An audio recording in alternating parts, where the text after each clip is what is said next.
ശരിക്കും എന്തോ കുഴപ്പമുണ്ട്. അല്ലാതെ ഇങ്ങനെയൊന്നും സംഭവിക്കില്ല. ഒരു സ്വസ്ഥതയും സമാധാനവും കിട്ടുന്നില്ല. ഒന്ന് നേരെ ചൊവ്വെ ഉറങ്ങാൻ പോലും കഴിയാത്ത അവസ്ഥയാണ്. പക്ഷെ എന്താണ് കാരണമെന്ന് മാത്രം ഒരു പിടിയും കിട്ടുന്നില്ല. ഈ വീട്ടിലേക്ക് താമസം മാറിയതിന് ശേഷമാണ് എല്ലാം ആരംഭിക്കുന്നത്. ഈ വീട്ടിൽ കിടന്നുറങ്ങാൻ പോലും പേടിയാവുകയാണ്. ഇവിടേക്ക് താമസം മാറിയിട്ടിപ്പോൾ വെറും 2 ദിവസം ആവുന്നേയുള്ളൂ. വീട്ടിലേക്ക് വന്ന അന്ന് മുതൽ തുടങ്ങിയതാണ് ഓരോ അനർത്ഥങ്ങൾ. എൻ്റെ പേര് ഹരിനാരായണൻ. ഞാനൊരു സ്വകാര്യ ആശുപത്രിയിൽ ജോലി ചെയ്യുകയാണ്. വീട്ടിൽ എന്നെ കൂടാതെ അച്ഛനും അമ്മയും പിന്നെ അച്ചമ്മയും ആണുള്ളത്. സ്വന്തമായി ഒരു വീട്, അത് എല്ലാവരുടെയും സ്വപ്നമാണ്. പ്രത്യേകിച്ച് എന്നെപ്പോലെ ഓർമ്മ വച്ച നാൾ മുതൽ വാടക വീട്ടിൽ മാത്രം കഴിഞ്ഞിട്ടുള്ള ഒരാൾക്ക്. എൻ്റെ അച്ഛൻ 4 പതിറ്റാണ്ടോളം വിദേശത്തായിരുന്നു. 5 വർഷത്തോളമായി ഞാനും ജോലിക്ക് പോകുന്നുണ്ട്. എന്നിട്ടും എനിക്ക് 28 വയസ്സുവരെ കാത്തിരിക്കേണ്ടി വന്നു സ്വന്തമായി ഒരു വീടെന്ന സ്വപ്നം സാക്ഷാത്കരിക്കാൻ. വർഷങ്ങളായുള്ള ആ സ്വപ്നം പൂവണിഞ്ഞത് ഏതാനും ദിവസങ്ങൾക്ക് മുമ്പാണ്. ഒരു വീട് വാങ്ങുക എന്നതിനേക്കാൾ സ്വന്തമായി സ്ഥലം വാങ്ങിച്ച് അവിടെ ഇഷ്ടപ്രകാരമുള്ള വീട് പണിയുക എന്നതായിരുന്നു ഞങ്ങളുടെ ആഗ്രഹം. അങ്ങനെ ഒരുപാട് അന്വേഷിച്ചറിഞ്ഞ ശേഷമാണ് വില കൊണ്ടൊക്കുന്ന ഈ സ്ഥലം ഞങ്ങൾ കണ്ടെത്തുന്നത്. അതിന് ഞങ്ങളെ സഹായിച്ചത് അച്ഛൻ്റെ ഒരു കൂട്ടുകാരൻ്റെ കൂട്ടുകാരനായിരുന്നു. മെയിൻ റോഡിൽ നിന്നും 3 കിലോമീറ്ററോളം ഉള്ളിലേക്ക് മാറിയാണ് ഈ പറമ്പ് സ്ഥിതി ചെയ്യുന്നത്. അത് പക്ഷേ ഒരു പ്രശ്നമുള്ള കാര്യമായിരുന്നില്ല. കാരണം പറമ്പിൻ്റെ തൊട്ടു മുന്നിലൂടെ ഒരു പഞ്ചായത്ത് റോഡ് കടന്നു പോകുന്നുണ്ട്. പോരാത്തതിന് 1/2 കിലോമീറ്റർ അകലെ ഒരു കൊച്ചു കവലയുമുണ്ട്. വീട്ടിലേക്ക് വേണ്ട അത്യാവശ്യ സാധനങ്ങളൊക്കെ അവിടെ കിട്ടും. ചുറ്റുവട്ടത്തൊന്നും അധികം വീടുകളില്ല. ഏറ്റവും അടുത്ത് എന്ന് പറയാവുന്ന വീട്ടിലേക്ക് തന്നെ കുറച്ച് നടക്കേണ്ടതുണ്ട്. തൊട്ടടുത്ത് അയൽക്കാരില്ലാത്തത് എനിക്കോ വീട്ടുകാർക്കോ ഒരു ബുദ്ധിമുട്ടായിരുന്നില്ല. കാരണം ഞങ്ങളുടെ ഇത്രയും നാളത്തെ ജീവിതം ഒറ്റപ്പെട്ട് ജീവിക്കാൻ ഞങ്ങളെ പഠിപ്പിച്ചിരുന്നു. കുഞ്ഞുനാൾ മുതൽ ഓരോ സ്ഥലങ്ങളിൽ മാറി മാറി വാടക വീട്ടിൽ കഴിയേണ്ടി വന്നിരുന്നതുകൊണ്ട് അതിനനുസരിച്ച് എനിക്ക് പഠിക്കുന്ന സ്കൂളും മാറേണ്ടി വരുമായിരുന്നു. അക്കാരണത്താൽ എനിക്ക് അടുത്ത സുഹൃത്തുക്കളോ സ്വന്തം നാട് എന്ന് പറയാൻ ഒരു സ്ഥലമോ ഉണ്ടായിരുന്നില്ല. ഇനി മുതൽ ഇതാണ് ഞങ്ങളുടെ നാട്.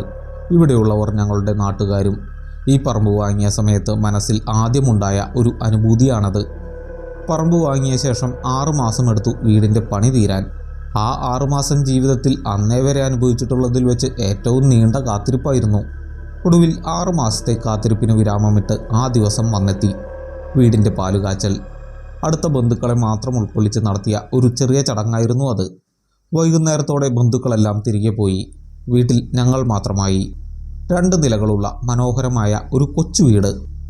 താഴത്തെ നിലയിൽ 3 മുറികളും ഹാളും അടുക്കളയും അറ്റാച്ച്ഡ് ബാത്റൂമുകളുമായിരുന്നു ഉണ്ടായിരുന്നത്. മുകളിൽ ഒരൊറ്റ മുറി മാത്രം. അത് എനിക്ക് വേണ്ടി പണിതതാണ്. പണ്ട് തൊട്ടേയുള്ള ഒരാഗ്രഹമായിരുന്നു 2 നില വീട്ടിലെ മുകൾ നിലയിൽ താമസിക്കണം എന്നുള്ളത്. പണ്ടൊരിക്കൽ ഒരു തവണ താമസിച്ച വാടക വീട് 2 നിലയുള്ളതായിരുന്നു. ആ വീട്ടിലെ മുകൾ നിലയിലെ ഒരു മുറിയായിരുന്നു ഞാൻ ഉപയോഗിച്ചിരുന്നത്. അന്ന് സന്ധ്യാനേരങ്ങളിൽ ഞാൻ മുറിയുടെ ജനാലയും തുറന്നിട്ട് സൂര്യൻ മറയുന്നതും ചന്ദ്രൻ ഉദിച്ചു വരുന്നതുമെല്ലാം നോക്കി മണിക്കൂറുകളോളം കസാരയിൽ ഇരിക്കുമായിരുന്നു. അവിടെ വെച്ചാണ് മനസ്സിൽ ആ ആഗ്രഹം കുടിയേറുന്നത്. ആ സമയത്ത് ഞാൻ 5ാം ക്ലാസ്സിലോ മറ്റോ ആയിരുന്നു പഠിച്ചുകൊണ്ടിരുന്നത്. ആ വീട്ടിൽ നിന്നും താമസം മാറുന്നതുവരെ ഞാൻ ആ ശീലം തുടർന്നുകൊണ്ടിരുന്നു. അതിനുശേഷം താമസിച്ച വാടക വീടുകളൊക്കെ ഒറ്റ നില മാത്രമുള്ളവയായിരുന്നു. ഇത്രയും വർഷങ്ങൾക്ക് ശേഷം പിന്നെ ഇപ്പോഴാണ് ഞാൻ ഒരു 2 നില വീട്ടിൽ താമസിക്കാൻ പോകുന്നത്. പാലുകാച്ചൽ കഴിഞ്ഞ ആ ദിവസം വൈകുന്നേരം ഞാൻ മുകൾ നിലയിലെ എൻ്റെ മുറിയിലേക്ക് ചെന്നു. മുറിയിലെത്തിയ ശേഷം ഞാൻ ജനാല തുറന്നിട്ട് അതിനരികിൽ ഒരു കസാരയും എടുത്തിട്ട് ചുവന്നു തൊടുത്ത അസ്തമയ സൂര്യനെയും നോക്കിയിരുന്നു. ആ സമയം എൻ്റെ മനസ്സ് ബാല്യകാലത്തിലേക്ക് സഞ്ചരിച്ചു. ഒരു നിമിഷത്തേക്ക് ഞാൻ ആ കൊച്ചുകുട്ടിയായി മാറി. ആഗ്രഹപൂർത്തീകരണവും മനോഹരമായ ഭൂതകാല സ്മരണയും കൺമുന്നിലെ അതിന് സമാനമായ കാഴ്ചയും എല്ലാം ചേർന്ന് ഞാനൊരു മായിക ലോകത്തേക്കെത്തി. എത്ര നേരം ഞാൻ അവിടെ ഇരുന്നെന്നറിയില്ല. താഴെ നിന്നും അമ്മയുടെ ഉച്ചത്തിലുള്ള അലർച്ച കേട്ടാണ് ഞാൻ തിരികെ സ്വബോധത്തിലേക്ക് വന്നത്. ഞാൻ പടിക്കെട്ടുകൾ ചാടിയിറങ്ങി ഒച്ച കേട്ട ഭാഗത്തേക്ക് കുതിച്ചു. താഴെ എത്തി നോക്കിയപ്പോൾ അമ്മ ഒരു മുറിക്കുള്ളിൽ പേടിച്ചു നിൽക്കുന്നതാണ് കണ്ടത്. അടുത്തു തന്നെ അച്ഛനും അച്ചമ്മയും നിൽക്കുന്നുണ്ട്. അച്ഛൻ എന്താ കാര്യമെന്ന് ചോദിക്കുന്നുണ്ടായിരുന്നെങ്കിലും അമ്മ ഒന്നും മിണ്ടാതെ നിൽക്കുകയാണ് ചെയ്തത്. അതോടെ അച്ഛൻ ദേഷ്യപ്പെട്ട് മുറിയിൽ നിന്നും പുറത്തേക്കിറങ്ങാൻ തുടങ്ങിയതും അവിടെ ആരോ നിൽക്കുന്നത് പോലെ തോന്നിയെന്നും പറഞ്ഞ് അമ്മ ഒരു മൂലയിലേക്ക് വിരൽ ചൂണ്ടി. അത് കേട്ട് ഞങ്ങളെല്ലാം അമ്മ വിരൽ ചൂണ്ടിയ ഭാഗത്തേക്ക് നോക്കി. മുറിയിൽ ഇരുട്ടായിരുന്നതുകൊണ്ട് ഞങ്ങൾക്ക് ഒന്നും കാണാൻ കഴിഞ്ഞില്ല. ഞാൻ ഓരോ സ്വിച്ചുകളായി മാറി മാറിയിട്ട് നോക്കി മുറിയിലെ ലൈറ്റ് ഓൺ ചെയ്തു. അവിടം ശൂന്യമായിരുന്നു. അവിടെ മാത്രമല്ല, മുറിയിലും ഞങ്ങളെ കൂടാതെ വേറെ ആരും തന്നെ ഉണ്ടായിരുന്നില്ല. ഉപയോഗം കുറവുള്ള ഗൃഹോപകരണങ്ങളും മറ്റും സൂക്ഷിക്കാൻ വേണ്ടി നിർമ്മിച്ച ഒരു മുറിയായിരുന്നു അത്. അതുകൊണ്ട് തന്നെ ആ മുറിയിൽ കട്ടിലോ അലമാരയോ പോലെ ആർക്കും മറഞ്ഞിരിക്കാൻ പറ്റിയ ഒന്നും തന്നെ ഇല്ലായിരുന്നു. നിനക്ക് വെറുതെ തോന്നിയതായിരിക്കുമെന്ന് പറഞ്ഞ് അച്ഛൻ മുറിയിൽ നിന്നും പുറത്തേക്കിറങ്ങി. അതോടെ അമ്മയ്ക്കും സംശയമായി. വെളിച്ചമില്ലാതിരുന്നതുകൊണ്ട് തനിക്ക് തോന്നിയത് തന്നെയായിരിക്കുമെന്ന് കരുതി അമ്മയും മുറിയിൽ നിന്നും പുറത്തേക്കിറങ്ങി, ഒപ്പം അച്ചമ്മയും. എങ്കിലും പുറത്തേക്ക് നടക്കുന്ന സമയത്ത് അമ്മ സംശയത്തോടെ മുറി മൊത്തത്തിലൊന്ന് കണ്ണോടിച്ചു നോക്കി. അവർ പുറത്തേക്കിറങ്ങിയ ശേഷം ഞാൻ ലൈറ്റ് കെടുത്താനായി കൈ ഉയർത്തി. ഉടനെ മുറിയിലെ ലൈറ്റ് ചെറിയ ശബ്ദത്തോടെ 1-2 തവണ തനിയെ മിന്നിത്തെളിഞ്ഞു. അത് കാര്യമാക്കാതെ ഞാൻ ലൈറ്റ് ഓഫ് ചെയ്തു. ആ സമയം അമ്മ നേരത്തെ വിരൽ ചൂണ്ടിയ ഭാഗത്ത് ആരോ നിൽക്കുന്നത് പോലെ എനിക്ക് തോന്നി. ഞെട്ടിപ്പോയ ഞാൻ വേഗം തന്നെ ലൈറ്റ് ഓൺ ചെയ്തു. മുറിക്കുള്ളിൽ വീണ്ടും വെളിച്ചം നിറഞ്ഞു. അവിടെ ആരുമുണ്ടായിരുന്നില്ല. പക്ഷേ ഉടനെ തന്നെ മുറിയിലെ ലൈറ്റ് വീണ്ടും മിന്നിത്തെളിയാൻ തുടങ്ങി. ഓരോ തവണ അത് മിന്നുമ്പോഴും ആ കോണിൽ ആരോ നിൽക്കുന്നത് പോലെ എനിക്ക് തോന്നിക്കൊണ്ടിരുന്നു. അതിനിൽ ഭയം നിറച്ചു. പെട്ടെന്ന് ലൈറ്റ് പൂർണ്ണമായും അണഞ്ഞു. അവിടെ ആരോ നിൽക്കുന്നത് അവ്യക്തമായി കാണാം. ഭയം മൂലം എൻ്റെ നെഞ്ചിടിപ്പ് വർദ്ധിച്ചു. ഞാൻ വേഗം തന്നെ പോക്കറ്റിൽ നിന്നും ഫോൺ എടുത്ത് ഫ്ലാഷ് ലൈറ്റ് ഓൺ ചെയ്ത് അവിടേക്ക് നീട്ടി നോക്കി. ഇല്ല, വെറും തോന്നലാണ്. അവിടെ ആരും തന്നെയില്ല. കയ്യിൽ ഫോണുള്ളതിൻ്റെയും അടുത്ത മുറികളിൽ അച്ഛനും അമ്മയും പിന്നെ അച്ചമ്മയുമൊക്കെ ഉള്ളതിൻ്റെയും ധൈര്യത്തിൽ ഞാൻ ആ ആൾ നിൽക്കുന്നത് പോലെ തോന്നിയ ഭാഗത്തേക്ക് ചെന്നു. ഞാൻ ആ ഭാഗത്തെത്തിയതും കറണ്ട് പോയി. ഒപ്പം ചാർജ് തീർന്ന് ഫോണും ഓഫായി. അതോടെ ആ മുറിയും വീടും ഇരുട്ടിൽ മുങ്ങി. ആ സമയം എനിക്കൊപ്പം ഞാൻ നിൽക്കുന്ന അതേ ഭാഗത്ത് മറ്റാരോ കൂടി നിൽക്കുന്നത് പോലെ എനിക്ക് അനുഭവപ്പെട്ടു. പേടി കൊണ്ട് എൻ്റെ തൊണ്ട വറ്റി വരണ്ടു. ഈ വീടുമായി പരിചയിച്ചു വരുന്നതേയുള്ളൂ. അതുകൊണ്ട് പുറത്തേക്കുള്ള വാതിലെവിടെയാണ് എന്ന് പോലും അറിയില്ല. വെളിച്ചമില്ലാതെ പുറത്തേക്ക് ഇറങ്ങാൻ നോക്കിയാൽ എന്തെങ്കിലുമൊക്കെ തട്ടി തടഞ്ഞു വീഴും. ഞാൻ അല്പനേരത്തേക്കെങ്കിലും വെളിച്ചം കിട്ടുമോ എന്നറിയാനായി ഫോൺ സ്വിച്ച് ഓൺ ചെയ്യാൻ ശ്രമിച്ചു നോക്കി. പക്ഷേ അത് ഓണായില്ല. അതോടെ എൻ്റെ ഭയം വർദ്ധിച്ചു. പേടിച്ചങ്ങനെ ഒന്നും ചെയ്യാൻ കഴിയാതെ നിൽക്കുന്ന നേരത്താണ് ആരോ ഹാളിൽ എമർജൻസി ലൈറ്റ് കത്തിച്ചത്. ആ വെളിച്ചം നോക്കി ഞാൻ വേഗം മുറിയിൽ നിന്നും പുറത്തു കടന്നു. അമ്മ ഹാളിലെ മേശമേൽ എമർജൻസി ലൈറ്റ് ഓൺ ചെയ്തു വെച്ചിരുന്ന് എന്തോ പുസ്തകം വായിക്കുകയായിരുന്നു. നീ അതിനകത്തുണ്ടായിരുന്നോ? ഞാൻ ആ മുറിയിൽ നിന്നും പുറത്തേക്ക് വരുന്നത് കണ്ട് അമ്മ ചോദിച്ചു. തൊണ്ടയിലെ വരൾച്ച അപ്പോഴും മാറിയിരുന്നില്ല എന്നതുകൊണ്ട് എനിക്ക് മറുപടിയൊന്നും പറയാൻ കഴിഞ്ഞില്ല. എന്ന് വെറുതെ മൂളുക മാത്രം ചെയ്ത് ഞാൻ മേശപ്പുറത്തുണ്ടായിരുന്ന മഗ്ഗിൽ നിന്നും കുറച്ച് വെള്ളമെടുത്ത് കുടിച്ചു. എന്തു വേണം? എനിക്കുണ്ടായ അനുഭവം ബാക്കിയുള്ളവരോട് പറയണോ? അത് തോന്നലൊന്നുമല്ല എന്നുറപ്പിക്കാൻ പറ്റുന്നില്ല. അവിടെ നിന്നും തിരികെ മുകൾ നിലയിലെ എൻ്റെ മുറിയിലേക്ക് നടക്കുന്ന നേരത്ത് ഞാൻ ചിന്തിച്ചു. എനിക്കൊരു തീരുമാനത്തിലെത്താൻ കഴിഞ്ഞില്ല. ഞാൻ നടന്ന് എൻ്റെ മുറിയിൽ കയറിയതും തിരികെ കസാരയിൽ ചെന്നിരുന്നതുമെല്ലാം യാന്ത്രികമായിട്ടായിരുന്നു. കസാരയിലിരിക്കുന്ന നേരത്താണ് മറ്റൊരു കാര്യം ഞാൻ ശ്രദ്ധിച്ചത്. ഇവിടം വരെ ഞാൻ എങ്ങനെയാണ് വന്നത്? കറണ്ട് ഇപ്പോഴും വന്നിട്ടില്ല. എമർജൻസി ലൈറ്റിൻ്റെ വെളിച്ചം താഴെ മാത്രമേ ഉള്ളൂ. ഞാൻ നടന്നു വന്നതിൽ പകുതിയിലധികം ഇടവും ഇരുട്ട് തന്നെയാണ്. മുമ്പ് സൂചിപ്പിച്ചതുപോലെ ഇരുട്ടത്ത് നടന്നു വരാൻ മാത്രം പരിചയം ഈ വീടിനോട് ആയിട്ടുമില്ല.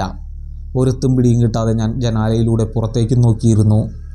മുറ്റത്ത് ആരോ നിൽക്കുന്നത് പോലെ ഒരു തോന്നലുണ്ടായപ്പോഴാണ് ഞാൻ അതുവരെ മുകളിലേക്കായിരുന്ന നോട്ടം താഴേക്ക് മാറ്റിയത്. വീടിൻ്റെ തെക്ക് ഭാഗമാണത്. അവിടെ മതിൽക്കെട്ടിനുള്ളിൽ ഞങ്ങളുടെ പറമ്പിൽ ആരോ നിൽക്കുന്നത് പോലെ എനിക്ക് തോന്നി. ഇരുട്ടുമൂലം ഒരു കറുത്ത രൂപമാണ് എനിക്ക് കാണാൻ കഴിയുന്നത്. അയാൾ നേരെ നിൽക്കുകയാണോ അതോ മണ്ണിൽ നീണ്ടു നിവർന്ന് കിടക്കുകയാണോ എന്നെനിക്ക് മനസ്സിലായില്ല. ഞാൻ അറിയാതെ കസാരയിൽ നിന്നും എഴുന്നേറ്റ് പോയി. പെട്ടെന്ന് കറണ്ട് വന്നു. അതോടെ മുറിയിലും വീടിന് ചുറ്റിലും വെളിച്ചം നിറഞ്ഞു. ഇരുട്ടിനോട് പൊരുത്തപ്പെട്ട് തുടങ്ങിയിരുന്ന കണ്ണുകളിൽ തീവ്രമായ വെളിച്ചം വന്ന് പതിച്ചപ്പോൾ എനിക്ക് ചെറിയ അസ്വസ്ഥത അനുഭവപ്പെട്ടു. ഞാൻ കണ്ണുകളൊന്ന് ഇറുക്കി അടച്ചു തുറന്നു. അതിനുശേഷം മുറ്റത്തേക്ക് നോക്കിയ എനിക്ക് ആരെയും കാണാൻ കഴിഞ്ഞില്ല. ഇരുട്ടത്ത് നിഴലുകൾ ഒപ്പിക്കുന്ന വിദ്യയാണ് എന്ന് സ്വയം ആശ്വസിച്ച് ഞാൻ ഫോൺ ചാർജ് ചെയ്യാനായി സ്വിച്ച് ബോർഡിനടുത്തേക്ക് നടന്നു. ഫോൺ ചാർജറിൽ കണക്ട് ചെയ്ത് സ്വിച്ച് ഇട്ടതും ഫോണിൻ്റെ ഡിസ്പ്ലേ തെളിഞ്ഞു. അതിലെ ബാറ്ററി ചാർജ് പെർസെൻറ്റേജ് കണ്ട എനിക്ക് ആശയക്കുഴപ്പമായി. 40%. അത്രയും ചാർജുള്ള നേരത്ത് ഫോൺ ഓഫാകേണ്ട ഒരു കാര്യവുമില്ല. ഇനി അഥവാ എന്തെങ്കിലും കാരണവശാൽ ഓഫായാൽ തന്നെ ഓണാക്കാൻ ശ്രമിച്ചപ്പോൾ ഓണാകേണ്ടതുമാണ്. ഫോൺ വാങ്ങിയിട്ട് അധിക നാളൊന്നുമായിട്ടില്ല. അതുകൊണ്ട് അതിനെന്തെങ്കിലും കേടുപാടുകൾ വന്നിരിക്കാൻ സാധ്യത കുറവാണ്. ഞാൻ ചാർജർ ഊരി ഫോൺ സ്വിച്ച് ഓൺ ചെയ്തു. അത് ഒരു കുഴപ്പവും കൂടാതെ ഓണായി. ചിലപ്പോൾ സോഫ്റ്റ്വെയർ ഇഷ്യൂസ് വല്ലതും മൂലം സംഭവിച്ചതായിരിക്കുമെന്ന് കരുതി അതും ഞാനങ്ങ് വിട്ടുകളഞ്ഞു. അന്ന് രാത്രി ഉറങ്ങുന്നതിന് മുമ്പ് ഞാൻ ജനാലക്കരികിലേക്ക് ചെന്നു.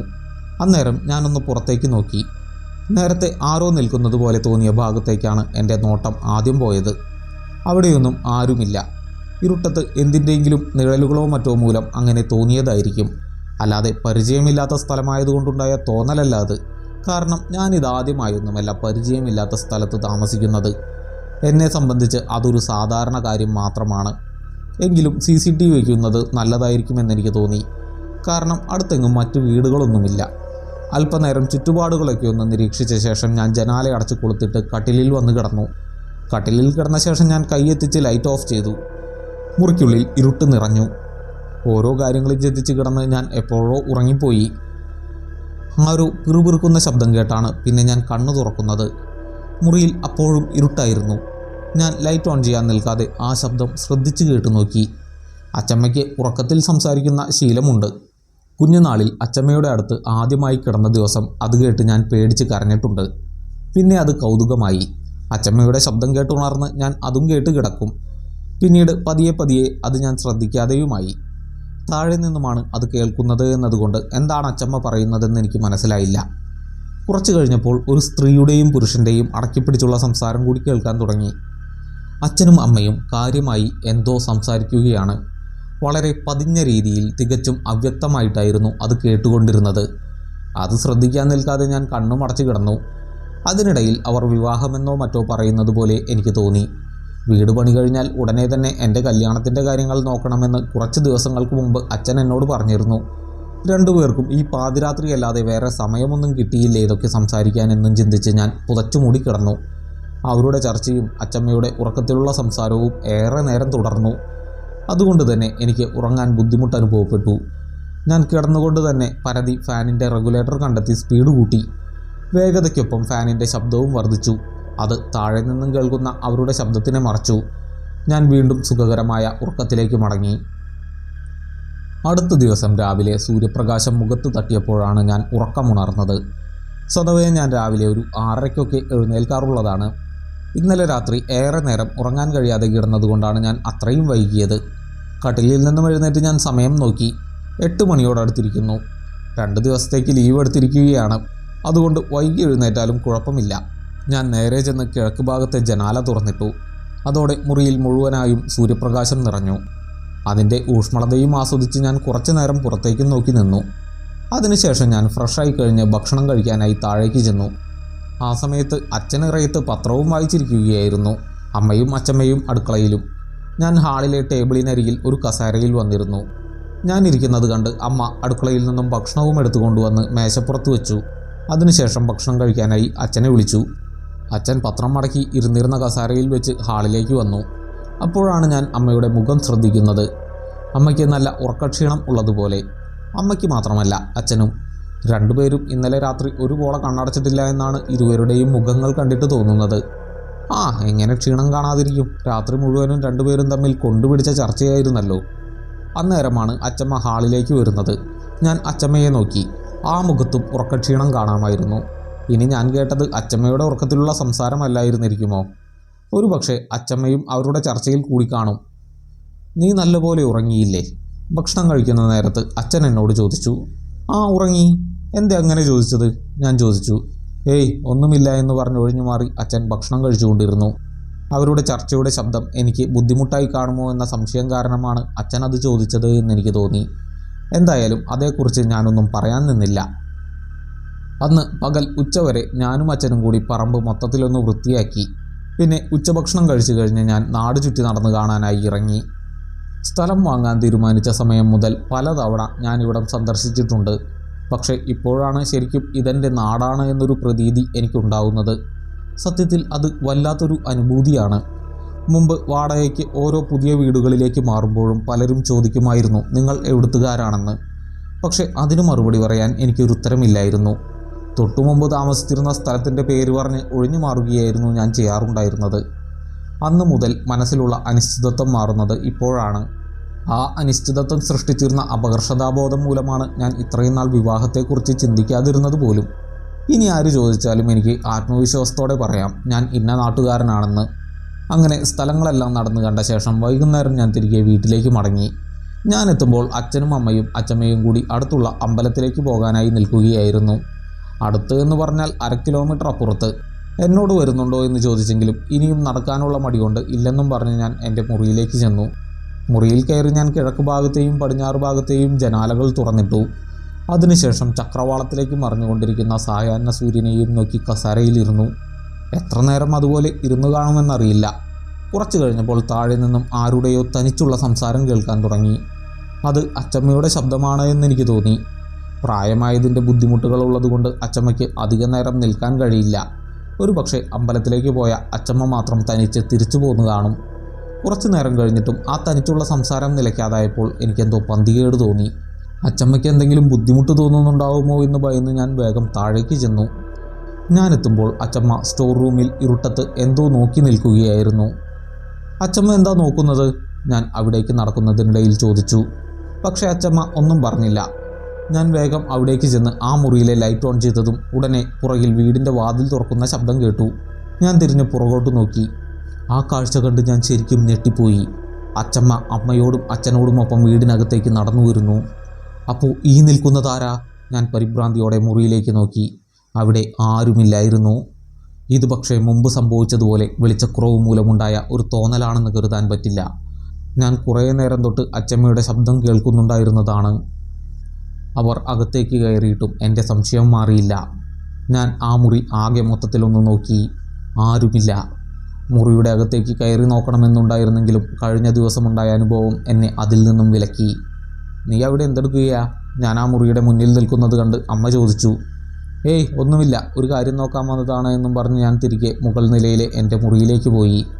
അവിടെ കസാരയിലിരിക്കുമ്പോൾ താഴെ നിന്നും കേട്ട ശബ്ദവും ആ മുറിയിൽ കണ്ട രൂപവുമായിരുന്നു എൻ്റെ മനസ്സിൽ.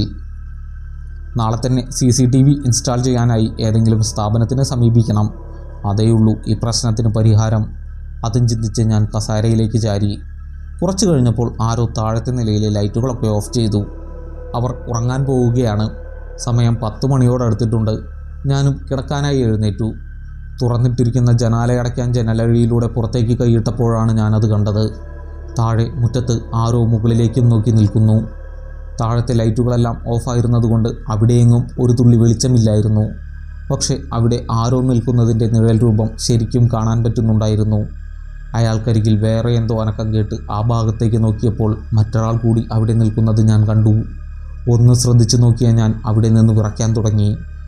താഴെ മുറ്റത്ത് 10 അതിലധികമോ ആളുകൾ അങ്ങിങ്ങായി നിൽക്കുന്നു. ആരെയും വെളിച്ചമില്ലാത്തത് മൂലം ശരിക്ക് കാണാൻ കഴിയുന്നുണ്ടായിരുന്നില്ല. പക്ഷേ അവരുടെയെല്ലാം നിഴൽ രൂപങ്ങൾ നല്ല വ്യക്തമാണ്. എൻ്റെ കയ്യെത്തും ദൂരത്ത് ജനാലയോട് ചേർന്നുള്ള ഭാഗത്താണ് സ്വിച്ച് ബോർഡുള്ളത്. ഞാൻ പുറത്തേക്ക് നോക്കിക്കൊണ്ട് തന്നെ കൈകൊണ്ട് പരതി മാസ്റ്റർ സ്വിച്ച് കണ്ടെത്തി ഓൺ ചെയ്തു. ക്ഷണനേരം കൊണ്ട് എങ്ങും വെളിച്ചം നിറഞ്ഞു.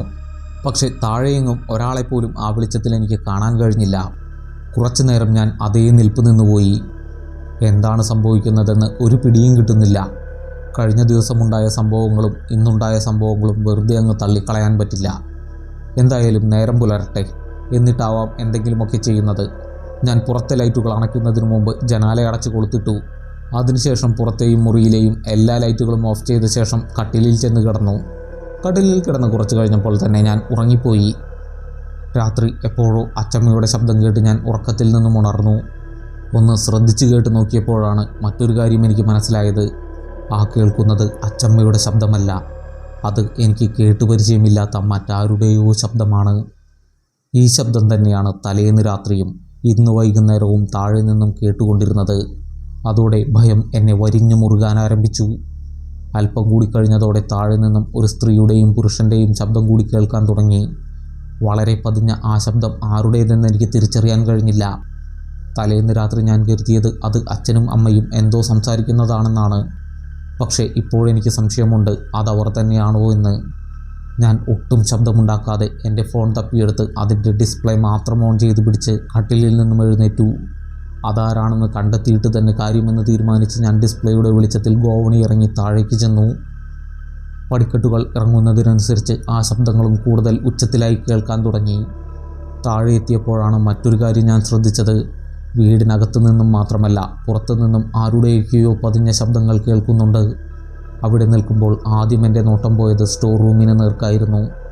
കാരണം അതിനുള്ളിൽ നിന്നുമാണ് ഞാൻ അച്ചമ്മയുടേത് എന്ന് തെറ്റിദ്ധരിച്ച ആ ശബ്ദം കേട്ടുകൊണ്ടിരിക്കുന്നത്. ഒട്ടും ശബ്ദമുണ്ടാക്കാതെ ഞാൻ ആ മുറിയുടെ നേർക്ക് ചുവടുവെച്ചു. ഞാൻ ആ മുറിയുടെ വാതിൽപ്പടിയിലെത്തി. ഇപ്പോഴെനിക്ക് ആ ശബ്ദം കുറച്ചുകൂടി വ്യക്തമായി കേൾക്കാം. അത് അച്ചമ്മയുടേതല്ല, മറിച്ച് മറ്റാരുടേതോ ആണ്. ഞാൻ പതിയെ ഫോൺ ഡിസ്പ്ലേ ആ മുറിക്കകത്തേക്ക് തിരിച്ചു. അത് ആ മുറിയിൽ നേർത്ത വെളിച്ചം വിതറി. അവിടെ ആ മുറിയുടെ ഒരു കോണിൽ ആരോ പുറംതിരിഞ്ഞു നിൽക്കുന്നത് ആ വെളിച്ചത്തിൽ ഞാൻ കണ്ടു. ഒന്ന് പേടിച്ചു പോയ ഞാൻ പുറകോട്ടാഞ്ഞുപോയി. പിന്നെ ഉടനെ തന്നെ ആത്മസംയമനം വീണ്ടെടുത്ത് ഞാൻ രണ്ടും കൽപ്പിച്ച് ഫോണിലെ ഫ്ലാഷ് ഓൺ ചെയ്തു. അതോടെ ആ ചെറിയ മുറിയിൽ തീവ്രമായ പ്രകാശം നിറഞ്ഞു. ആ വെളിച്ചത്തിൽ കാഴ്ച കൂടുതൽ വ്യക്തമായി. അവിടെ മുറിയുടെ ഒരു കോണിൽ പൂർണ്ണമായും കറുത്ത വസ്ത്രം ധരിച്ച ആരോ ഒരാൾ നിൽക്കുന്നു. ശരിക്കും പേടിച്ചു പോയ എനിക്ക് ഒച്ച വയ്ക്കാൻ കഴിഞ്ഞില്ല. ഞാൻ നോക്കി നിൽക്കെ ആ രൂപം വളരെ സാവധാനം എനിക്ക് നേരെ തിരിഞ്ഞു. പാതിയഴുകി അസ്ഥികൾ വെളിയിൽ കാണാവുന്ന രീതിയിലുള്ള മുഖവും കൈകാലുകളുമായിരുന്നു അയാൾക്കുണ്ടായിരുന്നത്. ഇല്ല, ഇതൊരിക്കലും യാഥാർത്ഥ്യമല്ല, ഞാനൊരു ദുസ്വപ്നം കാണുകയാണ്, ഞാൻ എന്നോട് തന്നെ പറഞ്ഞു. അപ്പോഴാണ് എൻ്റെ തൊട്ടുപുറകിൽ മറ്റാരോ നിൽക്കുന്നുണ്ടെന്ന കാര്യം ഞാൻ അറിഞ്ഞത്. ഞാൻ ഞെട്ടിത്തിരിഞ്ഞു നോക്കിയതും എങ്ങും വെളിച്ചം നിറഞ്ഞു. എൻ്റെ തൊട്ടുമുന്നിൽ അച്ഛൻ ഒരു മുട്ടൻ വടിയുമായി നിൽക്കുന്നു. അമ്മ സ്വിച്ച് ബോർഡിനടുത്തും. അവരാണെന്ന് കണ്ടതും ഞാൻ തിരിഞ്ഞ് വീണ്ടും ആ മുറിയിലേക്ക് നോക്കി. അവിടം ശൂന്യമായിരുന്നു. ചുറ്റിലുമുള്ള ശബ്ദങ്ങൾ മൂലം ഉറങ്ങാൻ കഴിയാതിരുന്ന അവർ വീടിനുള്ളിൽ ആളനക്കം കേട്ടു വന്ന് നോക്കിയപ്പോൾ കണ്ടത് ഫ്ലാഷ് ഓൺ ചെയ്ത് മുറിയിലേക്ക് നോക്കി നിൽക്കുന്ന ഒരു രൂപത്തെയാണ്. വല്ല കള്ളന്മാരുമായിരിക്കുമെന്ന് കരുതി അടിച്ചിടാൻ വടിയുമെടുത്തു വന്നതായിരുന്നു അച്ഛൻ. കുറച്ച് സമയം വേണ്ടി വന്നു എൻ്റെ ശ്വാസം നേരെ വീഴാൻ. ഹാളിലെ മേശമേൽ വെച്ചിരുന്ന മഗ്ഗിൽ നിന്നും ഞാൻ വെള്ളമെടുത്ത് കുടിച്ചു. ഭയന്ന് വറ്റി വരണ്ടു പോയ തൊണ്ടയുടെ വരൾച്ച മാറാൻ അതിലെ പകുതിയും വെള്ളവും കുടിക്കേണ്ടി വന്നു എനിക്ക്. അവിടെ ഒരു കസേരയിലിരുന്ന് ഞാൻ ആ മുറിയിൽ കണ്ട കാര്യവും ഇന്നും തലേന്നുമുണ്ടായ എല്ലാ അനുഭവങ്ങളും അതേപടി അച്ഛനോടും അമ്മയോടും വിവരിച്ചു. അത് കേട്ട് അവർ പരസ്പരം നോക്കി. എന്തു പറയണമെന്ന് അവർക്കൊരു പിടിയുമില്ലായിരുന്നു. ഇവിടെ എന്തൊക്കെയോ കുഴപ്പങ്ങളുണ്ട്. ഞാൻ മേശയിൽ കൈമുട്ടുകൾ കുത്തി തല കൈകളിൽ ചാരിക്കൊണ്ട് പറഞ്ഞു. എന്തായാലും നേരം വെളുക്കട്ടെ, എന്നിട്ട് നോക്കാമെന്ന് പറഞ്ഞ് അച്ഛൻ കസാരയിൽ നിന്നും എഴുന്നേറ്റു. അങ്ങനെ തീരുമാനിച്ചാണ് ഞാൻ രാത്രി ഉറങ്ങാൻ കിടന്നത്. പക്ഷേ അതിന് കഴിഞ്ഞില്ല എന്ന് മാത്രം. ആ ശബ്ദങ്ങൾ എന്നെ ഉണർത്തുകയായിരുന്നു. ഇപ്പോൾ പക്ഷേ ഒരിടത്തു നിന്നും ഒരു തരത്തിലുള്ള ശബ്ദവും കേൾക്കുന്നില്ല. അടുത്ത മുറിയിൽ കിടന്നുറങ്ങുന്ന അച്ചമ്മ ശ്വസിക്കുന്നതിൻ്റെ ശബ്ദമൊഴിച്ചാൽ എങ്ങും പൂർണ്ണ നിശബ്ദമാണ്. രാവിലെ വരെ കാത്തിരിക്കാനുള്ള ക്ഷമ എനിക്കില്ല. എന്തെങ്കിലും എത്രയും വേഗം ചെയ്യണം. ഇന്നൊരു രാത്രി കൂടി ക്ഷമിക്ക്, നാളെ എന്തെങ്കിലും ചെയ്യാമെന്ന് പറഞ്ഞ് അച്ഛൻ എന്നെ ആശ്വസിപ്പിച്ചു. പിന്നെ കൂടുതലൊന്നും എനിക്ക് പറയാനുണ്ടായിരുന്നില്ല. ഞാൻ ഒന്നും മിണ്ടാതെ എഴുന്നേറ്റ് ഗോവണിയുടെ അടുത്തേക്ക് നടന്നു. ഞാൻ ആ സ്റ്റോർ റൂമിന് മുന്നിലെത്തിയതും വീട്ടിലെ മുഴുവൻ ലൈറ്റുകളും ഒരുതരം ശബ്ദമുണ്ടാക്കിക്കൊണ്ട് തനിയെ മിന്നിത്തെളിയാൻ തുടങ്ങി. അതിനുശേഷം പൊടുന്നനെ എല്ലാ ലൈറ്റുകളും ഒന്നിച്ചോഫായി. വീട് വീണ്ടും ഇരുട്ടിലായി. അതോടെ എവിടെ നിന്നോ അടക്കം പറച്ചിലുകൾ ഉയരാൻ തുടങ്ങി. അതിൽ ഏറ്റവും ഉച്ചത്തിലുള്ള ശബ്ദം കേൾക്കുന്നുണ്ടായിരുന്നത് ആ സ്റ്റോർ റൂമിൽ നിന്നുമായിരുന്നു. ഞാൻ എൻ്റെ ഫോൺ എടുത്ത് ഫ്ലാഷ് ഓൺ ചെയ്ത് ആ മുറിക്ക് നേരെ നീട്ടി. അവിടെ ആ മുറിക്കുള്ളിൽ ആരോ പുറംതിരിഞ്ഞ് നിൽക്കുന്നുണ്ട്. ഞാൻ തിരിഞ്ഞ് അച്ഛനെയും അമ്മയെയും നോക്കി. ആ ശബ്ദങ്ങൾ കേട്ട് ഭയന്ന് അമ്മ അച്ഛൻ്റെ അരികിൽ നിൽക്കുകയാണ്. അച്ഛനും എന്ത് ചെയ്യണമെന്നറിയാത്ത ഒരവസ്ഥയിലാണ്. പെട്ടെന്ന് ആ മുറിയിലെ രൂപം എനിക്ക് നേരെ തിരിഞ്ഞു. ഞാൻ ഉടനെ തന്നെ ഫോൺ ക്യാമറ തുറന്ന് ഒരു ഫോട്ടോ ക്ലിക്ക് ചെയ്തു. ഒരു തവണ ശക്തിയായി ഫ്ലാഷ് മിന്നിച്ചെങ്കിലും ഫോട്ടോ ക്ലിക്കാവുന്നതിൻ്റെ പാതിക്ക് വെച്ച് ഫോൺ ഓഫായി. ഞാൻ അതിൻ്റെ പവർ ബട്ടൺ അമർത്തി പലതവണ ഓൺ ചെയ്യാൻ ശ്രമിച്ചു നോക്കിയെങ്കിലും അത് ഓണായില്ല. അതോടെ ഞാൻ വല്ലാതെ ഭയന്നെങ്കിലും പെട്ടെന്ന് തന്നെ ലൈറ്റുകളെല്ലാം തനിയെ തെളിഞ്ഞു. അതോടെ ചുറ്റിലും കേട്ടുകൊണ്ടിരുന്ന ശബ്ദങ്ങളും നിലച്ചു. എന്തൊക്കെയാണ് ഇവിടെ സംഭവിക്കുന്നത്? എനിക്കാകെ തലപെരുക്കാൻ തുടങ്ങി. ഇതൊക്കെ കണ്ടിട്ട് ഇനിയും ഈ വീട്ടിൽ ഒരു നിമിഷം പോലും നിൽക്കാൻ കഴിയുമെന്ന് തോന്നുന്നില്ല. നേരം പുലരാൻ ഇനിയും മണിക്കൂറുകൾ ബാക്കിയുണ്ട്. അതിനുള്ളിൽ ഇപ്പോൾ സംഭവിച്ചതിനേക്കാൾ വലുതെന്തെങ്കിലുമൊക്കെ സംഭവിച്ചാലോ? പക്ഷേ വേറൊരു കാര്യമുണ്ട്. ഈ രാത്രിയിൽ ഈ നേരത്ത് എന്ത് ചെയ്യാനാണ്? എവിടേക്ക് പോകും? ആരോട് സഹായം തേടും? എന്തായാലും ഇതുവരെ ആർക്കും ഒന്നും സംഭവിച്ചില്ലല്ലോ. ഇനിയുള്ള കുറച്ച് മണിക്കൂറുകൾ കൂടി ഒന്ന് ശ്രദ്ധിച്ചാൽ മതി. അല്ലാതെ വേറെ വഴിയില്ല. ഞാൻ എൻ്റെ മുറിയിലേക്ക് നടന്നു. അച്ഛനും അമ്മയും ലൈറ്റുകളൊന്നും ഓഫ് ചെയ്യാതെ തന്നെ അവരുടെ മുറിയിലേക്കും പോയി. മുറിയിലെത്തിയ എനിക്ക് ഉറങ്ങാൻ തോന്നിയില്ല. ഞാൻ ഫോൺ ചാർജ് ചെയ്യാനായി അഡാപ്റ്റർ എടുത്ത് കണക്ട് ചെയ്ത് പ്ലഗ് ഓൺ ചെയ്തു. ഉടനെ അതിൻ്റെ ഡിസ്പ്ലേ തെളിഞ്ഞു. അതിൽ ചാർജ് 52% എന്ന് കാണിക്കുന്നുണ്ടായിരുന്നു. അത് കണ്ട് ഞാൻ വേഗം ഫോൺ സ്വിച്ച് ഓൺ ചെയ്യാനായി അതിൻ്റെ പവർ ബട്ടൺ അല്പനേരം ഒന്ന് അമർത്തിപ്പിടിച്ചു. ഒരു ബുദ്ധിമുട്ടും കാണിക്കാതെ അത് ഉടനെ തന്നെ ഓണാവുകയും ചെയ്തു. ഞാൻ ക്യാമറ തുറന്ന് വെറുതെ ഒരു ഫോട്ടോ ക്ലിക്ക് ചെയ്ത് നോക്കി. ഇല്ല, ഒരു കുഴപ്പവും കാണിക്കുന്നില്ല. പിന്നെ എന്തുകൊണ്ടാണ് ആ നേരത്ത് ഫോൺ ഓഫായത്? ഞാൻ ഇപ്പോൾ ക്ലിക്ക് ചെയ്ത ഫോട്ടോ എടുത്ത് നോക്കിക്കൊണ്ട് ചിന്തിച്ചു. അതിനുശേഷം വെറുതെ ഒന്ന് അടുത്ത ഫോട്ടോയിലേക്ക് സ്വൈപ്പ് ചെയ്ത് ഞാൻ ഞെട്ടിപ്പോയി. താഴെ വെച്ച് ഞാൻ ക്ലിക്ക് ചെയ്ത ഫോട്ടോ അതിൽ പതിഞ്ഞിട്ടുണ്ടായിരുന്നു. അതിൽ ആ സ്റ്റോർ റൂം നല്ല വ്യക്തമായി കാണാം. പക്ഷേ ഒരു ഭാഗത്ത് മാത്രം കറുത്ത നിറത്തിൽ എന്തോ പുകപടലം പോലെ മങ്ങിയിരിക്കുന്നു. കൃത്യം ആ ഭാഗത്താണ് ഞാൻ ആ രൂപത്തെ കണ്ടത്. ഫോൺ കയ്യിൽ പിടിച്ചങ്ങനെ നിൽക്കുമ്പോൾ എൻ്റെ തൊട്ടുപുറകിൽ ആരോ നിൽക്കുന്നതിൻ്റെ പ്രതിബിംബം ഞാനതിൻ്റെ ഡിസ്പ്ലേയിൽ കണ്ടു. ഫോൺ എൻ്റെ കയ്യിലിരുന്ന് വിറച്ചു. പിന്നെ ഞാൻ എന്ത് നേരിടാൻ മനസ്സാവുറച്ച് പുറകോട്ട് തിരിഞ്ഞു. അത് അച്ചമ്മയായിരുന്നു. അച്ചമ്മ കണ്ണുകൾ അടച്ചാണ് നിൽക്കുന്നത്. ഇതും അച്ചമ്മയുടെ ഒരു പ്രശ്നമാണ്. ചില രാത്രികളിൽ ഉറക്കത്തിൽ എഴുന്നേറ്റ് നടക്കും. പക്ഷേ ഇതുവരെ സ്വന്തം മുറി വിട്ട് പുറത്തേക്കൊന്നും പോയിട്ടില്ല. അതുകൊണ്ട് തന്നെ ആരും അതത്ര കാര്യമാക്കിയിരുന്നില്ല. ഇന്ന് ഇതാദ്യമായാണ് അച്ചമ്മ ഉറക്കത്തിൽ സ്വന്തം മുറി വിട്ട് പുറത്തേക്ക് വരുന്നത്, അതും ഗോവണി കയറി മുകളിലേക്ക്. എന്തായാലും അച്ചമ്മയെ ഉണർത്തേണ്ട എന്ന് കരുതി ഞാൻ അച്ചമ്മയുടെ കയ്യിൽ പിടിച്ചു. വല്ലാത്തൊരു തണുപ്പ് ആ കൈകൾക്കുണ്ടായിരുന്നു. ഞാൻ വളരെ പതിയെ അച്ചമ്മയെയും കൂട്ടി താഴേക്ക് നടന്നു. മുറിയിൽ നിന്നും പുറത്തേക്ക് കടക്കുന്ന നേരത്തും ഗോവണി ഇറങ്ങുന്ന നേരത്തും അച്ചമ്മ എവിടെയും തട്ടി വീഴാതിരിക്കാൻ ഞാൻ പ്രത്യേകം ശ്രദ്ധിച്ചു. എനിക്കൊപ്പം അനുസരണയുള്ള ഒരു കുഞ്ഞിനെ പോലെ അച്ചമ്മ നടന്നുകൊണ്ടിരുന്നു. താഴത്തെ നിലയിലെത്തിയപ്പോൾ അറിയാതെ എൻ്റെ നോട്ടം ആ സ്റ്റോർ റൂമിലേക്ക് നീണ്ടു. അതിനുള്ളിൽ പ്രത്യേകിച്ചൊന്നും തന്നെ കണ്ടില്ല. ഞാൻ വേഗം തന്നെ നോട്ടം തിരിച്ച് അച്ചമ്മയുടെ മുറി ലക്ഷ്യമാക്കി നടന്നു. ഏതാനും ചുവടുകൾ വെച്ച് ഞങ്ങൾ ആ മുറിയുടെ മുന്നിലെത്തി. അതിൻ്റെ വാതിൽ ചാരിയിട്ടിരിക്കുകയായിരുന്നു. അത് പതിയെ തള്ളി തുറന്ന് ഞാൻ അച്ചമ്മയെയും കൊണ്ട് അകത്തേക്ക് കടന്ന് മുറിയിലെ ലൈറ്റ് ഓൺ ചെയ്തു. അതിനുശേഷം കട്ടിലിലേക്ക് നോക്കിയ എൻ്റെ ശ്വാസം നിലച്ചുപോയി. അവിടെ കട്ടിലിൽ അച്ചമ്മ പുതച്ചു മൂടിക്കിടന്നുറങ്ങുന്നു. അപ്പോൾ എൻ്റെ കയ്യിൽ പിടിച്ചു നിൽക്കുന്ന ഈ രൂപം അതാരാണ്? ഞാൻ വിറച്ച് തല പുറകോട്ട് തിരിച്ചു നോക്കി. മാംസമഴുകി അസ്ഥികൾ പാതിയും വെളിയിൽ കാണാവുന്ന ഒരു സത്വം അവിടെ നിൽക്കുന്നു. മാംസം ലവലേശമില്ലാത്ത അതിൻ്റെ വിരലുകൾ എൻ്റെ കയ്യിൽ മുറുക്കി പിടിച്ചു. എൻ്റെ കൈ വേദനിക്കാൻ തുടങ്ങി. ഒച്ച വയ്ക്കാനുള്ള എൻ്റെ ശ്രമത്തെ ഭയം തൊണ്ടയിൽ തന്നെ തടഞ്ഞു നിർത്തി. കയ്യോ ദേഹമോ ഒന്നനക്കാൻ പോലും കഴിയാത്ത ഒരവസ്ഥയിലേക്ക് ഞാനെത്തി. ഒന്നും ചെയ്യാൻ കഴിയാതെ അവിടെ നിൽക്കുമ്പോൾ പെട്ടെന്ന് എല്ലാ ലൈറ്റുകളും ഒറ്റയടിക്ക് ഓഫായി. അതോടെ ചുറ്റുപാട് നിന്നും ആരുടെയൊക്കെയോ ശബ്ദങ്ങൾ കേൾക്കാൻ തുടങ്ങി. ആ ശബ്ദങ്ങൾ കേൾക്കുന്ന ഭാഗത്തെല്ലാം ആരുടെയൊക്കെയോ സാന്നിധ്യവും ഞാൻ അറിഞ്ഞു. അലറി വിളിച്ച് അവിടെ നിന്നും ഇറങ്ങി ഓടാൻ തോന്നിയെങ്കിലും എനിക്കൊന്നിനും കഴിഞ്ഞില്ല. എന്നെ പിടിച്ചിരിക്കുന്ന സത്വത്തിൻ്റെ മാംസം ലവലേശമില്ലാത്ത വിരലുകൾ എൻ്റെ കയ്യിൽ മുറിവുണ്ടാക്കി. അതിൻ്റെ കൂർത്ത അസ്ഥികൾ കയ്യിലെ പേശികളെ തുളച്ച് അകത്തേക്ക് കടന്നു. ശരീരത്തിൻ്റെ വേദന ഭയത്തിനെ മറികടന്ന് ശബ്ദത്തിൻ്റെ രൂപത്തിൽ പുറത്തേക്ക് ഒഴുകാൻ തുടങ്ങിയതും ബലിഷ്ഠമായ ഒരു കരം എൻ്റെ കഴുത്തിൽ കടന്നു പിടിച്ചു.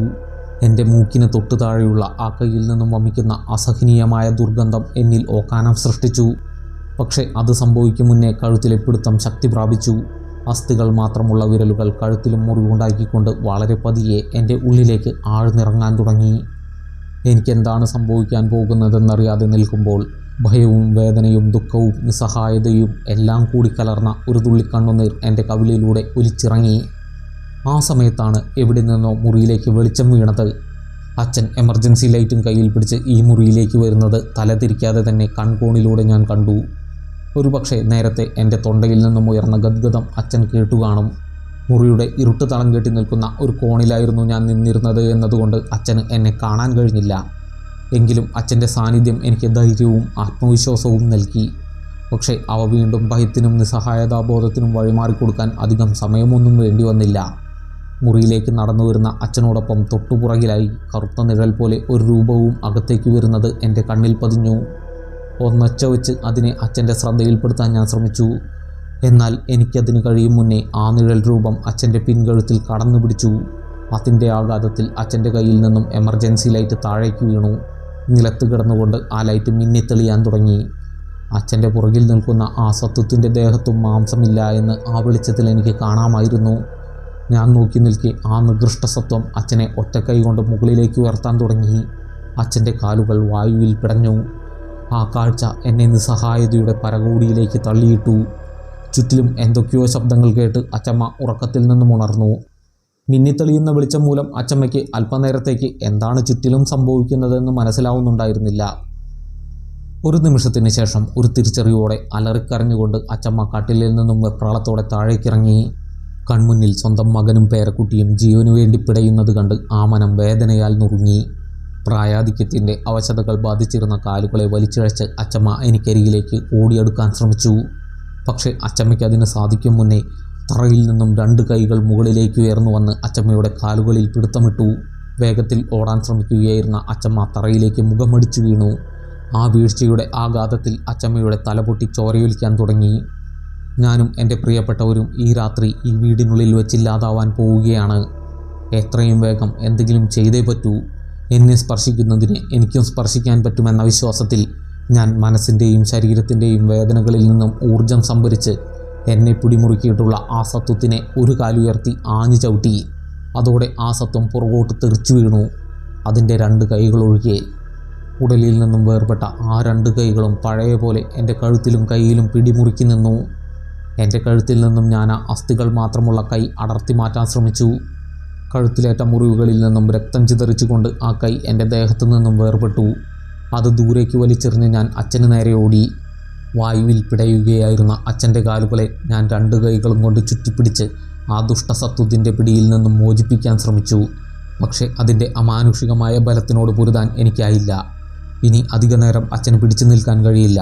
ആ കാലുകൾ കുഴഞ്ഞു വരുന്നത് ഞാൻ അറിഞ്ഞു. പിന്നെ ഞാൻ ചെയ്ത കാര്യം യാന്ത്രികമായിരുന്നു. അച്ഛൻ്റെ കാലിൽ നിന്നും പിടിവിട്ടെഴുന്നേറ്റ് ഞാൻ ഹാളിലേക്ക് കുതിച്ചു. അവിടെ മേശക്കരികിലുണ്ടായിരുന്ന മരം കൊണ്ടുള്ള കസാരയെടുത്ത് ഞാൻ അച്ഛനെ ഉയർത്തിപ്പിടിച്ചിരുന്ന ആ സത്യത്തിന് നേർക്ക് പാഞ്ഞു.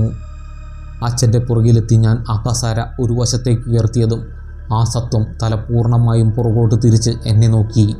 അത് കണ്ടൊന്ന് പകച്ചുപോയെങ്കിലും ഞാൻ സ്വയം നിയന്ത്രിച്ച് കസാര കൊണ്ട് അതിനെ ആഞ്ഞടിച്ചു. ആ അടിയേറ്റ് അതിൻ്റെ ഉടലിൽ നിന്നും തലയും കൈകളും വേർപെട്ട് നിലത്തേക്ക് വീണു. ഒപ്പം അച്ഛനും നിലതെറ്റി തറയിലേക്ക് വീണു. ഞാൻ വേഗം തന്നെ അച്ഛനെ താങ്ങി എഴുന്നേൽപ്പിച്ചു. എന്നെ ചുറ്റിപ്പിടിച്ച് ദീർഘമായി ഒന്ന് ശ്വസിച്ച ശേഷം അച്ഛൻ തപ്പിത്തടഞ്ഞെഴുന്നേറ്റ് അച്ചമ്മയുടെ അരികിലേക്ക് ഓടി. അച്ഛന് പുറകെ ഞാനും. അച്ചമ്മയുടെ കാലുകളെ പിടിച്ചിരുന്ന കൈകൾ അപ്പോൾ അവിടെ ഉണ്ടായിരുന്നില്ല. ഞങ്ങൾ താങ്ങി എഴുന്നേൽപ്പിക്കുമ്പോൾ അച്ചമ്മ കണ്ണു തുറന്നു. ആൾക്ക് ബോധമുണ്ട് എന്നത് ഞങ്ങൾക്ക് ആശ്വാസം നൽകി. പിന്നെ ഒരു നിമിഷം പോലും കളയാതെ ഞങ്ങൾ ആ മുറിയിൽ നിന്നും പുറത്തേക്ക് കടന്നു. വീടിനുള്ളിലോ പരിസരത്തോ മറ്റു പ്രകാശ സ്രോതസ്സുകൾ ഒന്നും തന്നെ ഇല്ലായിരുന്നതുകൊണ്ട് ഞാൻ നിലത്ത് കിടന്നിരുന്ന എമർജൻസി ലൈറ്റ് എടുത്ത് പിടിച്ചു. ഹാളിലേക്ക് ചെന്ന ശേഷം അച്ഛൻ അമ്മയെ വിളിക്കാനായി മുറിയിലേക്ക് പോയി. അമ്മയാണെങ്കിൽ ഒന്നും അറിയാതെ നല്ല ഉറക്കമായിരുന്നു. അച്ഛൻ അമ്മയെ ഉണർത്തിയ ശേഷം തിരികെ ഹാളിലേക്ക് വന്നു. എൻ്റെയും അച്ചമ്മയുടെയും ദേഹത്ത് രക്തം കണ്ടു ഭയന്ന് അമ്മ ഞങ്ങൾക്കരികിലേക്ക് ഓടി വന്നു. എന്താ പറ്റിയത് എന്ന് ചോദിച്ചുകൊണ്ടിരിക്കുന്ന അമ്മയോട് എല്ലാം പറയാമെന്ന് പറഞ്ഞ് സമാധാനിപ്പിച്ച് ഞങ്ങൾ വീടിൻ്റെ മുൻവാതിൽ തുറന്ന് പുറത്തേക്ക് നടന്നു. വീട്ടിൽ നിന്നും പുറത്തേക്ക് കടന്നതും എവിടെ നിന്നോ ആരുടെയോ അടക്കിപ്പിടിച്ചുള്ള സംസാരം ഉയർന്നു കേൾക്കാൻ തുടങ്ങി. ഈ പറമ്പിലും പരിസരത്തും ആരൊക്കെയോ ഉള്ളത് ഞങ്ങൾ അറിഞ്ഞു. ഞാൻ മുന്നിലേക്ക് നടന്നുകൊണ്ട് എമർജൻസി ലൈറ്റ് ചുറ്റിലേക്കും നീട്ടി നോക്കി. പറമ്പിൽ പല ഭാഗങ്ങളിലായി അനേകം മനുഷ്യരൂപങ്ങൾ നിൽക്കുന്നത് ആ വെളിച്ചത്തിൽ ഞങ്ങൾ കണ്ടു. അത് കണ്ട് ഒച്ച വയ്ക്കാൻ പോയ അമ്മയെ അച്ഛൻ സമാധാനിപ്പിച്ചു. വീടിൻ്റെ ഗേറ്റ് കടന്നു കഴിഞ്ഞപ്പോഴാണ് ഞങ്ങളുടെ ശ്വാസം നേരെ വീണത്. എങ്ങോട്ടെന്നറിയാതെ ആ രാത്രി മിന്നിത്തെളിയുന്ന എമർജൻസി ലൈറ്റിൻ്റെ വെളിച്ചത്തിൽ ഞാനും എൻ്റെ കൊച്ചു കുടുംബവും രക്ഷ തേടി വളരെ പ്രതീക്ഷയോടെ നിർമ്മിച്ച വീടുപേക്ഷിച്ച് പലായനം ചെയ്തു. നടന്ന് ഞങ്ങൾ കവലയിലെത്തി. ആ സമയം അവിടം പൂർണ്ണ വിജനമായിരുന്നു. രാത്രി റോഡിലൂടെ ഞങ്ങൾ പോകുന്നത് കണ്ട് റോഡരികിലെ വീട്ടിൽ നിന്നും ഒരാൾ പുറത്തേക്കിറങ്ങി ഞങ്ങൾക്കരികിലേക്ക് വന്നു. അയാളെ കണ്ട് ആദ്യം ഞങ്ങൾ പേടിക്കുകയാണ് ചെയ്തത്. അതിൽ നിന്നും തന്നെ ഞങ്ങളെന്തോ വലിയ അപകടത്തിൽ നിന്നും രക്ഷപ്പെട്ടു വരുന്ന വഴിയാണ് എന്ന് അയാൾക്ക് മനസ്സിലായി. അച്ചമ്മയുടെ തലയിലേറ്റ മുറിവിലൂടെ ചോരൊലിക്കുന്നത് കണ്ട് നല്ലവനായ ആ മനുഷ്യൻ അയാളുടെ കാറിൽ ഞങ്ങളെ അടുത്തുള്ള ആശുപത്രിയിലേക്ക് കൊണ്ടുപോയി. ആശുപത്രിയിലെത്തി അച്ചമ്മയെ ഡോക്ടറെ കാണിക്കുന്ന നേരത്ത് ഞങ്ങൾക്ക് സംഭവിച്ച കാര്യങ്ങൾ ഞാൻ അയാളോട് പറഞ്ഞു. അപ്പോഴാണ് അമ്മയും അതെല്ലാം അറിയുന്നത്. അപ്പോൾ ഒന്നും അറിയാതെയായിരുന്നോ നിങ്ങൾ ആ പറമ്പ് വാങ്ങിയതെന്ന് എല്ലാം കേട്ട് കഴിഞ്ഞപ്പോൾ അയാൾ ചോദിച്ചു. അയാൾ എന്താണ് ഉദ്ദേശിച്ചതെന്ന് ഞങ്ങൾക്ക് മനസ്സിലായില്ല. അതൊരു പഴയ ശവപ്പറമ്പായിരുന്നു എന്ന് പരസ്പരം നോക്കുകയായിരുന്ന ഞങ്ങളോട് അയാൾ പറഞ്ഞു. അത് കേട്ട് ഞങ്ങൾ നടുങ്ങിപ്പോയി. പറമ്പ് വാങ്ങുന്നതിന് മുന്നോടിയായി ഞങ്ങൾ നാട്ടുകാരിൽ ചിലരോട് സ്ഥലത്തിനെക്കുറിച്ച് അന്വേഷിച്ചിരുന്നു. എങ്കിലും ഇങ്ങനെ ഒരു കാര്യം ആരും ഞങ്ങളോട് പറഞ്ഞിരുന്നില്ല. അപ്പോഴാണ് അയാൾ വേറൊരു കാര്യം കൂടി ഞങ്ങളോട് പറയുന്നത്. അതൊരു സാധാരണ ശവപ്പറമ്പായിരുന്നില്ല. 2 പതിറ്റാണ്ട് മുമ്പാണ് അവിടെ അവസാനമായി ഒരു ശവം അടക്കം ചെയ്യുന്നത്. പണ്ടുകാലത്ത് നാട്ടിൽ കൊള്ളയും കൊലയുമായി ജീവിച്ചിരുന്ന ദുർനടത്തിപ്പുകാരെ മാത്രമാണ് അവിടെ അടക്കം ചെയ്യുകയും ദഹിപ്പിക്കുകയും ഒക്കെ ചെയ്തിരുന്നത്. അവർക്കൊന്നും വേണ്ടവിധ കർമ്മങ്ങളൊന്നും അനുഷ്ഠിക്കുകയും ചെയ്തിരുന്നില്ല. രാത്രികാലങ്ങളിൽ അതുവഴി പോകേണ്ടി വന്നിട്ടുള്ളവർ ആ ഭാഗത്ത് ചില ആൾരൂപങ്ങളെ കാണുകയും വിചിത്രമായ ശബ്ദങ്ങൾ കേൾക്കുകയും ഒക്കെ ചെയ്തിട്ടുണ്ട്. ഇക്കാരണത്താലാണ് കാലം ഇത്രയും ആ സ്ഥലം ആരും വാങ്ങാതിരുന്നത്. അത് കേട്ടപ്പോൾ ഞങ്ങൾ പറ്റിക്കപ്പെടുകയായിരുന്നു എന്ന് ഞങ്ങൾക്ക് മനസ്സിലായി. അച്ചമ്മയുടെ മുറിവ് ഗുരുതരമല്ലായിരുന്നെങ്കിലും ഒബ്സർവേഷൻ്റെ ഭാഗമായി ഞങ്ങൾക്ക് രാത്രി മുഴുവൻ ആശുപത്രിയിൽ തന്നെ തങ്ങേണ്ടി വന്നു.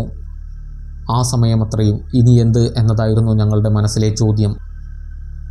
അടുത്ത ദിവസം രാവിലെ ആ മനുഷ്യൻ്റെ സഹായത്തോടെ ഞങ്ങൾ ഞങ്ങളുടെ വീട്ടിലേക്ക് തന്നെ പോയി. രാത്രി ജീവൻ രക്ഷിക്കാനുള്ള തത്രപ്പാടിൽ വിലപ്പെട്ട രേഖകളോ മാറി ധരിക്കാനുള്ള വസ്ത്രങ്ങളോ ഒന്നും തന്നെ എടുത്തിരുന്നില്ല. ഇനി അവയുമെടുത്ത് പുതിയൊരു വാടക വീട് തരപ്പെടുന്നതുവരെ തൽക്കാലത്തേക്ക് ഏതെങ്കിലും ബന്ധുവീട്ടിലേക്ക് മാറണം. പകലായിരുന്നെങ്കിലും ഞങ്ങൾക്ക് ആ വീടിനുള്ളിലേക്ക് കയറാൻ പേടി തോന്നി. പക്ഷേ ഉപേക്ഷിക്കാൻ കഴിയാത്ത വിധം പ്രാധാന്യമുള്ള രേഖകൾ എടുക്കുകയല്ലാതെ ഞങ്ങൾക്ക് വേറെ മാർഗങ്ങളില്ലായിരുന്നു. അമ്മയോടും അച്ചമ്മയോടും കാറിൽ തന്നെ ഇരുന്നു കൊള്ളാൻ പറഞ്ഞ് മനസ്സില്ലാ മനസ്സോടെ ഞാനും അച്ഛനും വീടിനകത്തേക്ക് ചെന്നു. രേഖകളും വസ്ത്രങ്ങളും എല്ലാം എടുക്കുന്നതിനു വേണ്ടി അച്ഛൻ താഴെയുള്ള ബെഡ്റൂമിലേക്കും ഞാൻ മുകൾ നിലയിലെ എൻ്റെ മുറിയിലേക്കും പോയി. അവിടെ നിന്നും അത്യാവശ്യമുള്ള എല്ലാം ബാഗിലെടുത്ത് വെച്ചുകൊണ്ടിരിക്കുന്ന നേരത്ത് എവിടെയോ എന്തോ കരിയുന്ന മണം വരാൻ തുടങ്ങി. ഞാൻ ബാഗ് തോളിലിട്ടതും താഴെ നിന്നും ഭയന്നുകൊണ്ടുള്ള അച്ഛൻ്റെ നിലവിളി കേട്ടു. പേടിച്ചു പോയ ഞാൻ വെപ്രാളത്തോടെ താഴേക്കോടി. താഴത്തെ നില മുഴുവനും ഒന്നും കാണാൻ സാധിക്കാത്ത വിധം പുക നിറഞ്ഞിരുന്നു.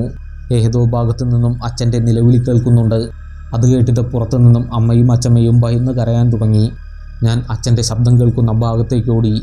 പുക മൂലം എനിക്ക് ശ്വാസം മുട്ടുന്നുണ്ടായിരുന്നു. കുറച്ച് മുന്നോട്ട് പോയതും എനിക്ക് അസഹ്യമായ ചൂടനുഭവപ്പെടാൻ തുടങ്ങി. എവിടെയോ തീപിടുത്തമുണ്ടായിരിക്കുന്നു. ഒരു വിധത്തിൽ ഞാൻ മുന്നോട്ട് പോയി അച്ഛൻ നിൽക്കുന്ന ഭാഗത്തെത്തി. ശ്വാസം മുട്ടാൻ തുടങ്ങിയതുകൊണ്ട് ജനാല തുറന്നിട്ട് അതിനരികിൽ നിൽക്കുകയായിരുന്ന അച്ഛൻ്റെ അടുത്തേക്ക് ചെന്ന് ഞാൻ കയ്യിൽ പിടിച്ച് പുറത്തേക്കോടി. ഞങ്ങൾ വീടിന് പുറത്തെത്തുമ്പോഴേക്കും ആ പരിസരമൊട്ടാകെ പുക വ്യാപിച്ചു കഴിഞ്ഞിരുന്നു. പുറത്തേക്ക് വരുന്ന എന്നെയും അച്ഛനെയും കണ്ട് അമ്മ ഞങ്ങൾക്കരികിലേക്ക് ഓടി വന്നു. പിന്നിൽ നിന്നും ചൂടുയരാൻ തുടങ്ങിയിരുന്നതുകൊണ്ട് ഞങ്ങൾ അമ്മയെയും കൂട്ടി പറമ്പിൽ നിന്നും റോഡിലേക്ക് ഓടി. ഞങ്ങൾ ഓടി റോഡിലേക്ക് കടന്നതും വീട് മൊത്തത്തിൽ തീ പടർന്നു. നിമിഷ നേരം കൊണ്ട് അതൊരു അഗ്നിഗോളമായി മാറി. ഞങ്ങൾ നോക്കി നിൽക്കെ പ്രതീക്ഷയോടെ പണി കഴിപ്പിച്ച ആ വീടിൻ്റെ പല ഭാഗങ്ങളും അടർന്നു വീഴാൻ തുടങ്ങി. ഏതാനും നിമിഷങ്ങൾക്കകം അത് പൂർണ്ണമായും നിലംപതിച്ചു. ആ സമയത്ത് എന്തായിരുന്നു എൻ്റെ മാനസികാവസ്ഥ എന്ന് എനിക്ക് പോലും അറിയില്ല. ആർക്കും കാര്യമായ പരിക്കുകളൊന്നുമില്ലാതെ ജീവൻ തിരിച്ചു കിട്ടിയതിൽ ഞാൻ ദൈവത്തിന് നന്ദി പറഞ്ഞു. അതല്ലാതെ വേറെ എന്ത് ചെയ്യണമെന്ന് എനിക്കറിയില്ലായിരുന്നു. എന്തായാലും ആ സംഭവം അതോടെ അവസാനിച്ചു. ഇന്നിപ്പോൾ അത് നടന്നിട്ട് 6 മാസത്തോളമാവുന്നു. നിലവിൽ ഞങ്ങളൊരു വാടക വീട്ടിലാണ് താമസിക്കുന്നത്. അന്ന് ആ വീട് കത്തി നശിച്ചതുകൊണ്ട് ഒരു ഉപകാരമുണ്ടായി. സാമാന്യം ഭേദപ്പെട്ടൊരു തുക ഇൻഷുറൻസ് ഇനത്തിൽ ലഭിച്ചു. ആ പൈസ കൊണ്ട് മറ്റൊരിടത്ത് ഞങ്ങൾ സ്ഥലം വാങ്ങിയിട്ടുണ്ട്. അധികം വൈകാതെ അവിടെ പുതിയ വീട് പണി ആരംഭിക്കും. കഴിഞ്ഞ തവണ സംഭവിച്ചത് ആവർത്തിക്കാതിരിക്കാൻ ഇത്തവണ സ്ഥലം വാങ്ങുന്നതിന് മുമ്പ് നല്ല രീതിയിൽ അന്വേഷണമൊക്കെ ഞങ്ങൾ നടത്തിയിട്ടുണ്ട്. ആ കത്തി നശിച്ച വീടും പറമ്പും ഇപ്പോഴും അച്ഛൻ്റെ പേരിൽ തന്നെയാണുള്ളത്. അത് ആരുടെയും തലയിൽ കെട്ടിവെക്കാൻ ഞങ്ങൾ ഒരുക്കമല്ല. ഞങ്ങൾക്ക് സംഭവിച്ചത് മറ്റൊരു കുടുംബത്തിനും ഉണ്ടാവുകയും ചെയ്യരുത്.